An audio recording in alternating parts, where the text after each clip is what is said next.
Okay, everybody, today we want to talk about a lesson that's mentioned in Mishlei that Shlomo Melech says, Lo lelachamim, lechachamim lechem. Meaning what? That someone who has 7 PhDs is not guaranteed to make money. Like we see today, I know personally a professor, I'm mentioning 7 PhDs. When I was in college, he had seven PhDs, and he wasn't making more than a regular Uber driver that we know today. Now, one story that I want to say, so a lot of people come today when they go to Shidduchim, they ask, what degree you have, what have you, this and that, and if the guy's in Avrech wants to learn Torah, they kind of shy away.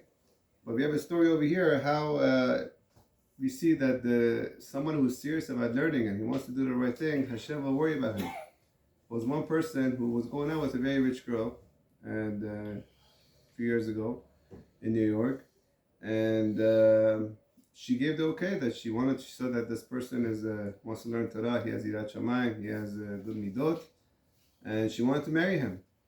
And they got to the point where the father of the girl wanted to meet him to see of course he was also religious, but he was extremely rich, he was a businessman. So they met, and they got together, and he asked them, tell me how you plan to support yourself.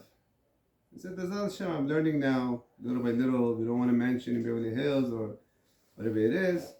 Your daughter also sees that she wants to live a life of, pashtut. We could manage B'ezrat Hashem. So he said, but how do you plan to support yourself afterwards? He's like, well, listen, let's be straight out. You're a rich person, and I know that you appreciate Torah.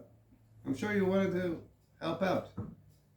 So the rich person, he got very upset. He said, what a chutzpah, get out.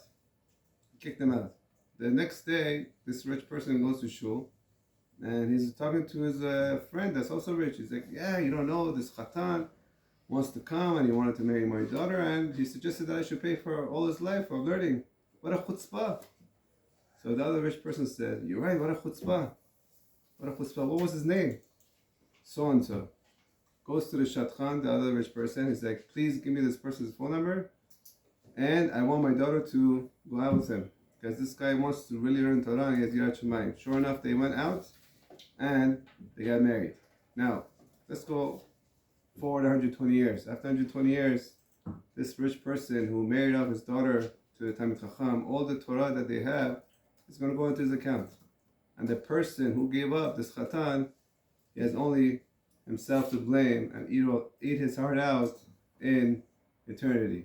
B'ezrat Hashem, when it comes to choosing the right mate, of course, parnasah is important. But more important is chinuch of the person and the midot tovot and the Yirat Shamayim.